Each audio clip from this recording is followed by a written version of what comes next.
My wife secretly cheated with a man who told her to take everything from me, promising her a new life. Now, she's learning the truth. My existence following the divorce, until one choice completely dismantled their strategy in an instant. My spouse, whom I'll refer to as M, and I'd been a couple for 6 years, 4 of those spent in marriage. Things appeared stable, or so I believed.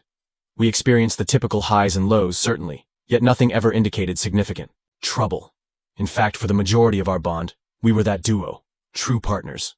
We'd share laughter over silly inside jokes, endlessly debate which film to watch, and possess a rhythm that just clicked.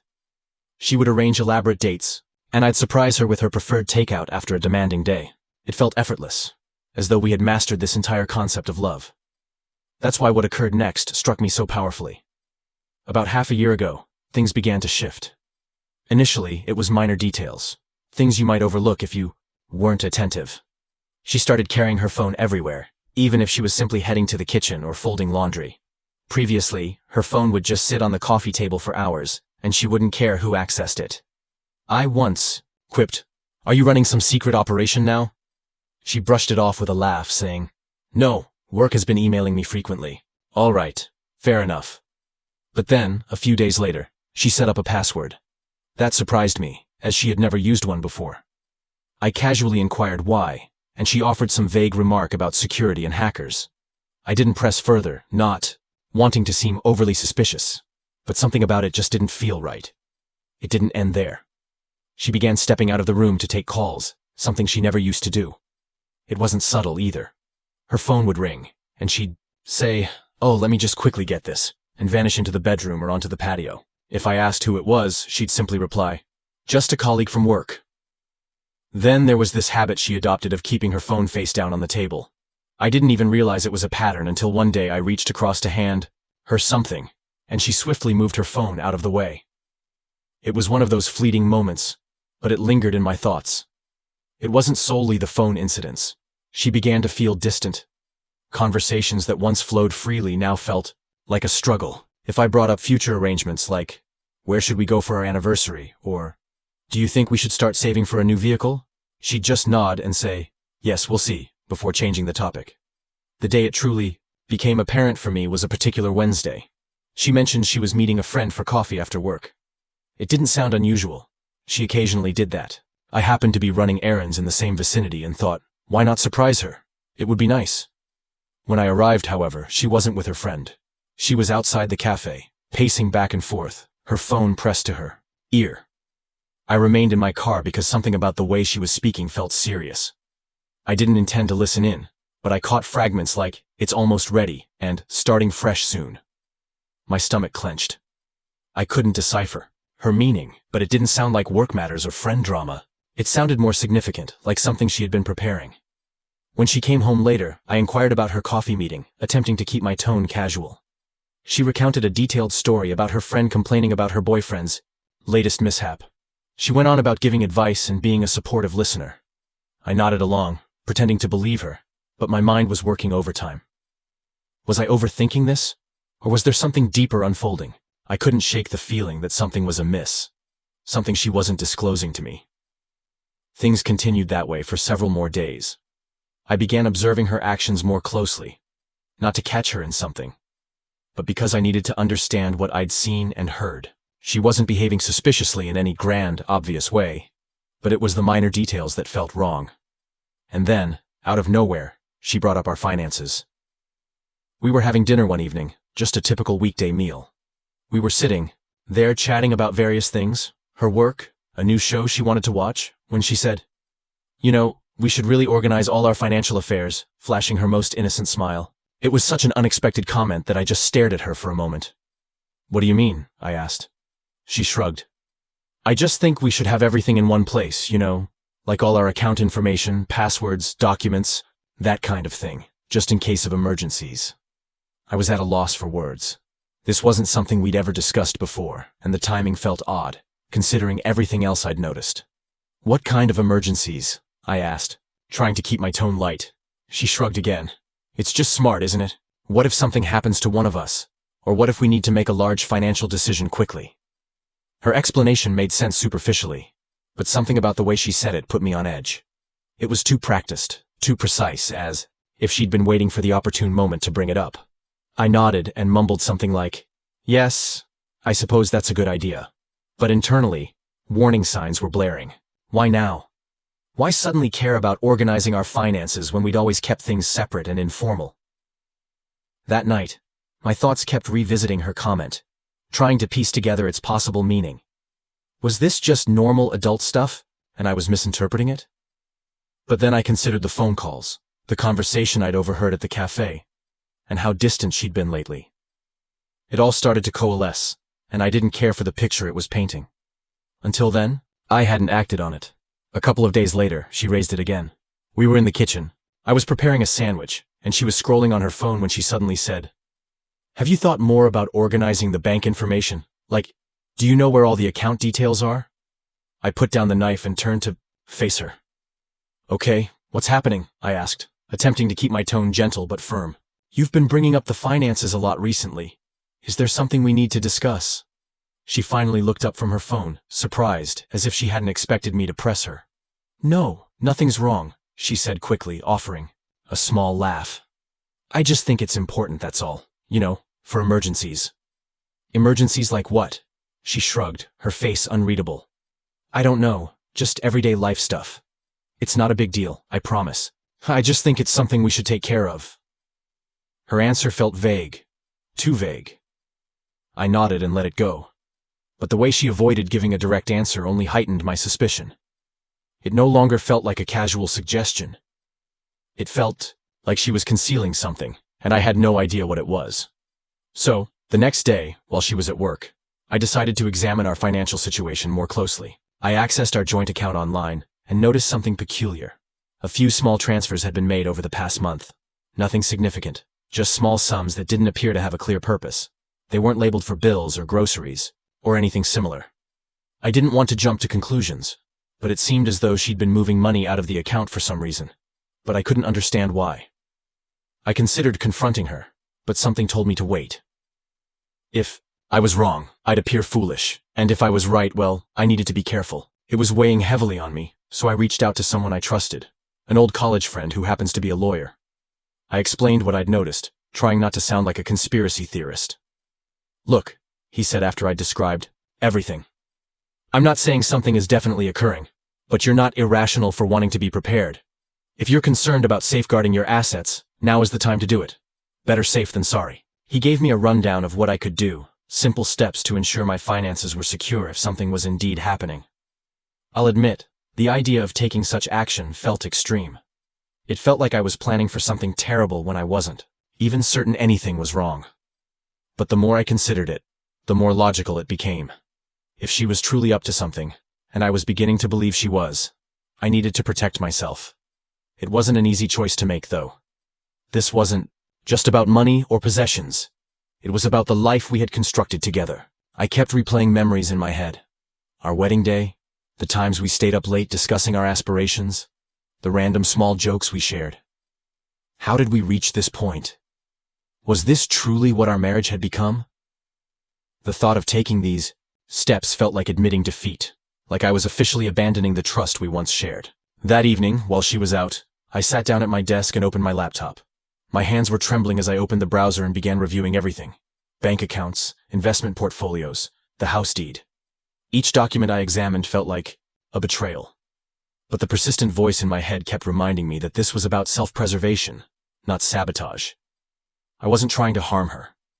I just couldn't shake the feeling that if I didn't act now, I'd regret it later. I compiled a list of everything I could transfer and how to do it without raising suspicion. As I typed, I felt a crushing weight settle on my chest. I'd trusted her completely for years, and now here I was, playing defense against the person I thought would always support me. Then I called my mother. I didn't tell her everything, just enough to explain why I needed her assistance. "I need you to hold on to some items for me for a while. It's nothing bad, just something I need to do to protect myself, just in case." She was quiet for a moment, likely trying to understand what I wasn't saying. "Are you okay?" Her voice filled with worry. "Yes," I lied. "It's just a precaution, nothing to worry about." She didn't press me, but I could hear the hesitation in her voice when she said, "Of course, dear, whatever you need." Hanging up the phone, I felt a peculiar mix of relief and shame. I disliked involving her in this predicament, but at the same time, knowing she had my back provided some sense of stability in a situation that felt like quicksand. By the time Em arrived home, I had already initiated the process. I transferred most of my assets, our savings, my investments, even the house, into my mother's name. I left enough in our joint account to maintain appearances, but the rest was secured. She didn't notice a thing. She came in, kissed me on the cheek, and asked if I wanted to watch a movie. I behaved normally, but inside, I was a wreck.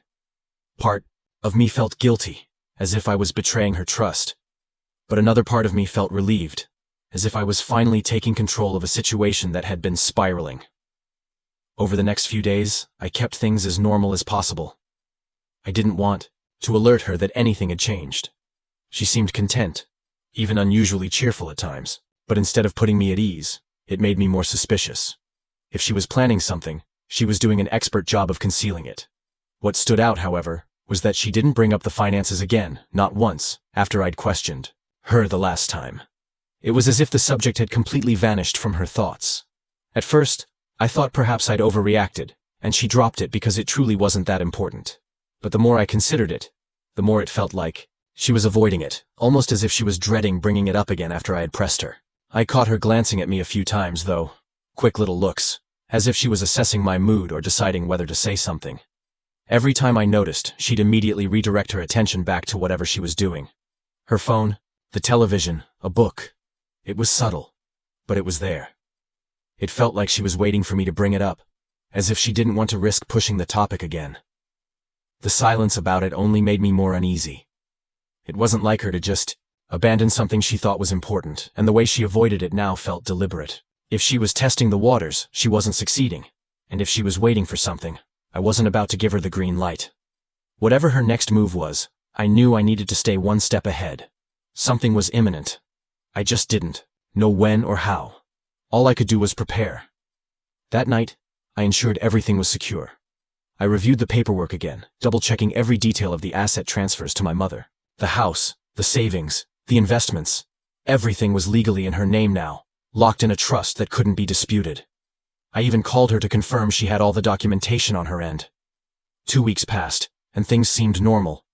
Too normal, in fact. She was acting more affectionate, even initiating conversations about trivial matters like work or what we should eat for dinner. It unsettled me because for months she'd been distant, avoiding anything deeper than superficial talk. Part of me began to wonder if I'd been overreacting all along. Perhaps the strange behavior was just stress or something I couldn't comprehend. But then, on a random Friday night, she sat me down on the couch, turned off the television, and said, "We need to talk." My stomach immediately plummeted. I knew what was coming before she even uttered it. "I think we should get a divorce," she said, her tone so calm it felt rehearsed. It wasn't angry, and it wasn't emotional. It was just cold, as if she were telling me we had run out of milk. I stared at her, unsure how to respond, as she began explaining her reasons. She spoke about needing space, wanting to discover herself, feeling as though she had lost her identity within the marriage. Standard breakup cliches that didn't genuinely explain anything. But then, she said something that resonated differently. "You know, I've made a lot of sacrifices for you over the years, and I don't think you truly appreciate them. I deserve more." That last part stung. It wasn't merely about her wanting to leave. It was about her portraying this as if I owed her something, that all of this was my fault, and she was simply claiming what was rightfully hers. I sat there, trying to process what she was saying, but a new question kept surfacing. Why now? Then she uttered a phrase that made everything start to make sense. "A friend of mine has been helping me see things more clearly," she said, avoiding my gaze. "A friend?" I remained silent, allowing her to speak. But my mind was racing. Who was this friend? Why were they involved in my marriage? The way she said it wasn't casual. It sounded like someone had been encouraging her, convincing her that leaving me wasn't just an option, but some kind of strategy she needed to implement. And the more she talked about how she deserved more because of her sacrifices, the more I couldn't believe what I was hearing. Sacrifices? What sacrifices? She had been content with me, or at least that's what she always claimed. I'd worked hard to provide her with the life she desired, and I wasn't just referring to money. When she wished to move closer to her job, I agreed, even though it meant a longer commute for me.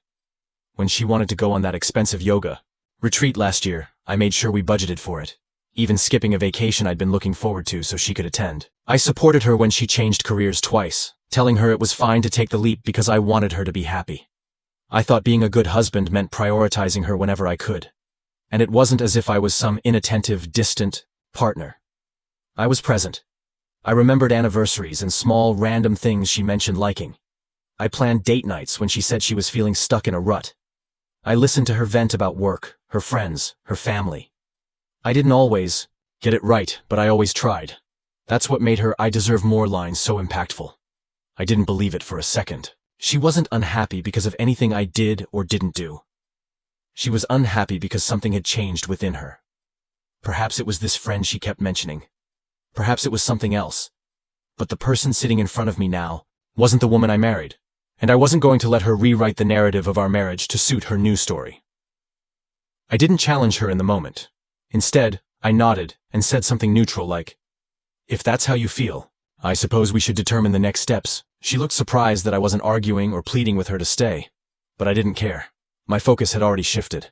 I needed to discover who or what was behind this sudden, calculated alteration in her behavior.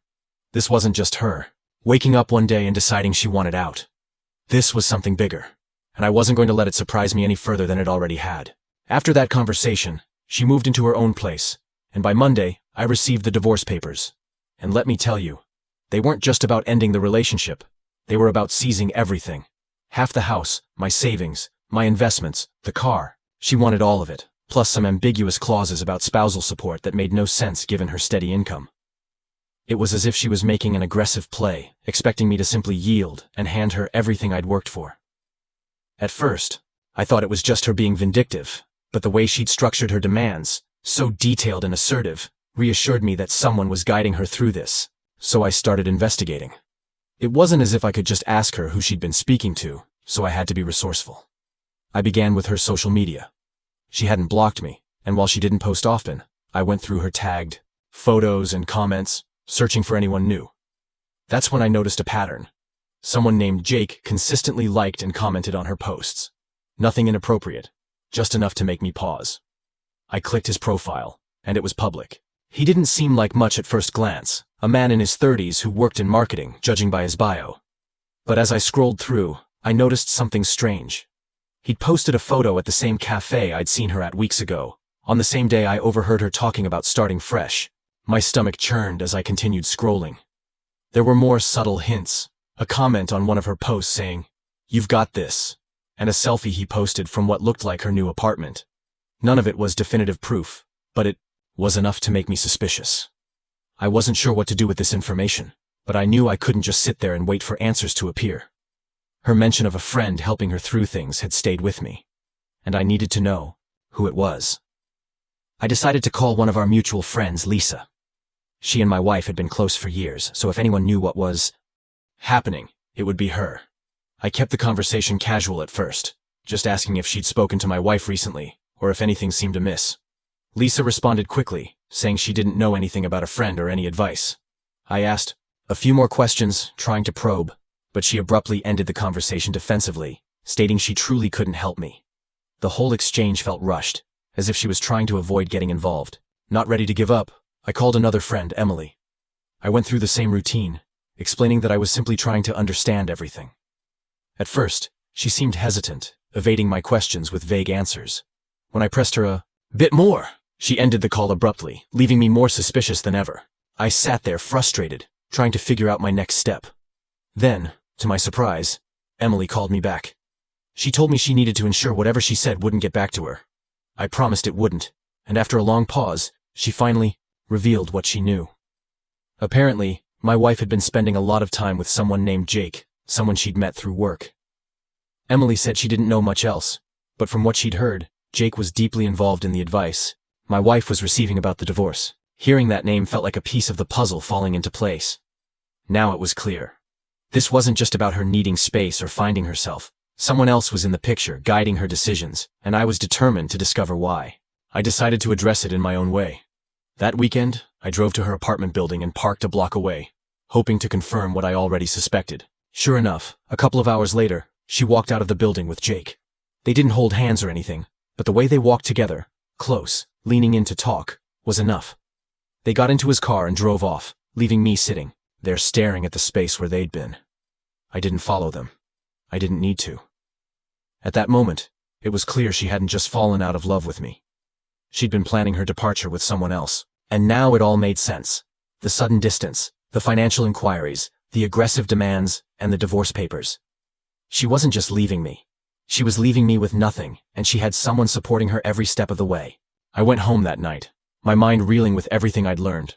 The betrayal stung, but what hurt more was how calculated it all was. She was using the divorce as a stepping stone for whatever life she was constructing with Jake. But she had no idea what I'd prepared for her. The first mediation session was tense from the moment we entered. Her lawyer arrived with a folder so thick it looked like they were filing a lawsuit against a major corporation. He began presenting her demands as if they were entirely reasonable. Half the house, the savings, my investments, the car, even some additional nonsense about spousal support. I remained silent, pretending to listen. But I was waiting for my lawyer to make his move. When it was finally our turn, he calmly slid a stack of documents across the table and said, "Before we proceed, I think it's important for everyone to review these." Her lawyer picked up the papers, skimming through them. His confident demeanor shifted quickly as he flipped the pages, his brows furrowing deeper with each one. "What is this?" he asked, looking up.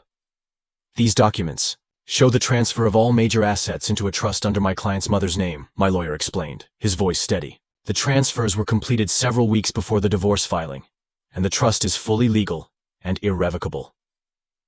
The room fell completely silent. Her lawyer turned to her, his confusion now mixed with frustration.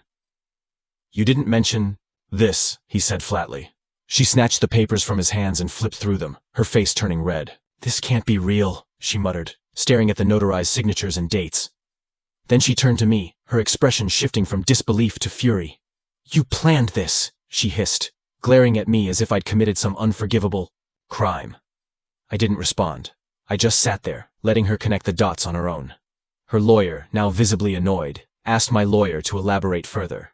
So he did, calmly, methodically, and with every piece of proof needed to make the transfers. Ironclad. The dates aligned perfectly, showing I'd moved everything well before she filed. The signatures were properly notarized, and the trust was impenetrable. There was nothing they could do to challenge it. She was furious. "You're unbelievable," she snapped, leaning forward in her chair.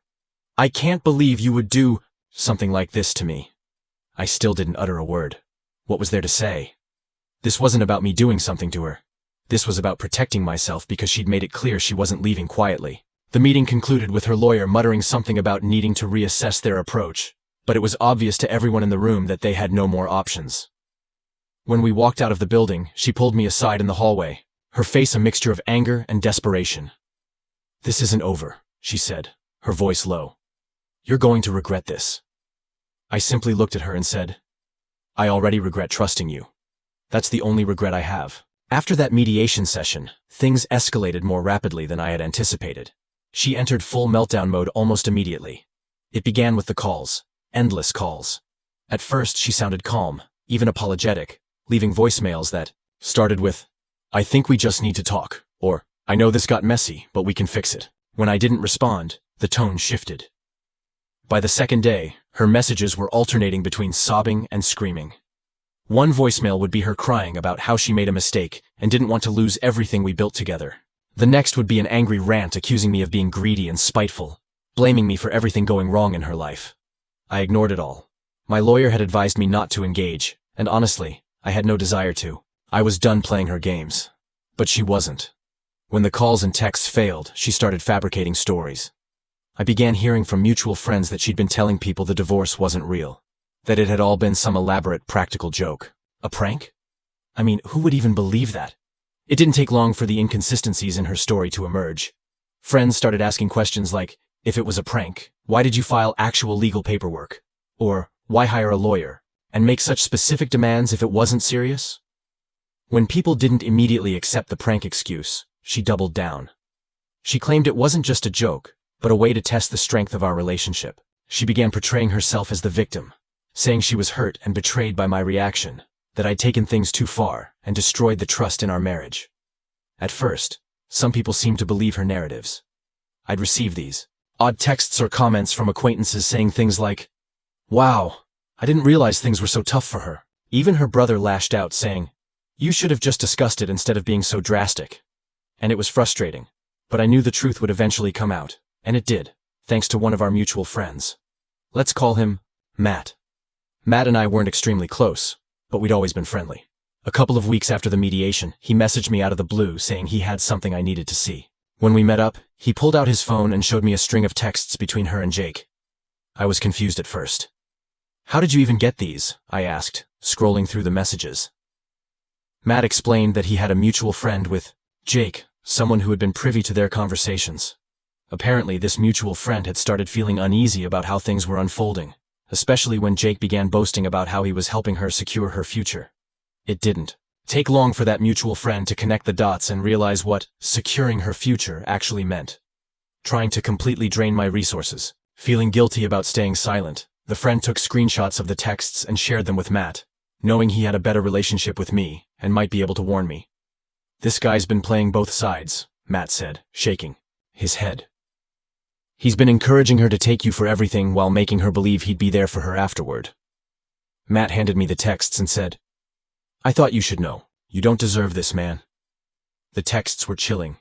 She wasn't just complaining to Jake about the divorce. She was actively planning her next moves with him, and he was guiding her through it. One of the messages from her said, "Once the settlement's done, we'll have everything we need. I just need him to agree to the terms." Jake's reply, "Don't back down. Make him feel guilty if you have to.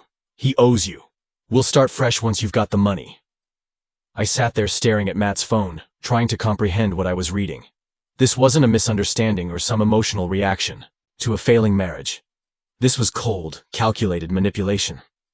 I thanked Matt, and he left, but my mind was reeling. Everything made sense now. Her sudden distance, her preoccupation with our finances, her aggressive demands, and the divorce. It had all been part of a plan, one she'd been working on with Jake behind the scenes. The texts spread quickly among our mutual friends. Matt shared them with a few people, and from there, they circulated. Suddenly, her narrative wasn't holding up anymore. People who'd been neutral or even supportive of her started withdrawing, and the shift was almost immediate. The people who had been defending her or remaining undecided now saw her for who she truly was. Even her closest allies began distancing themselves. By the time the divorce was finalized, she had nothing but her personal belongings. Her lawyer quietly withdrew from her case after realizing there wasn't a legal foundation to stand on. All those bold demands had collapsed under the weight of the paperwork I'd prepared, and the trust I'd set up with my mother was impregnable. As for Jake, he seemed to vanish the moment things started unraveling. I wouldn't be surprised if he'd been using her just as much as she'd been using me. From what I could gather, he'd been feeding her fantasies of independence and a new beginning. But the second it became clear she wasn't walking away with anything, he was gone. Without Jake in her corner, her confidence plummeted. The calls and texts kept coming, but now they were more desperate. She wasn't accusing me anymore. She was pleading. "Can we just talk, please? I'll do anything to fix this," one voicemail said. Another, "You don't have to forgive me, but can't we just settle this and move on? I'll drop everything if you just talk to me." I didn't respond. I couldn't. The damage was done, and there was no way back from it. Even her family began to distance themselves. Her brother reached out to me at one point, apologizing for some of the things he'd said earlier when he believed her side of the story. "I didn't know what she was doing to you," he admitted. "I'm sorry. I ever took her word for it. As for me, I retained the house, my savings, and something I hadn't felt in a long time. Peace of mind. My mother, as always, was my anchor. She came over with cans of paint and a list of ideas to help me reclaim the space as my own. Now, life feels like it's finally my own again. No more second-guessing every small interaction. No more feeling betrayed, just tranquility. She's a chapter in my past, one I no longer revisit. And as far as I'm concerned, the rest of the story is entirely mine to write.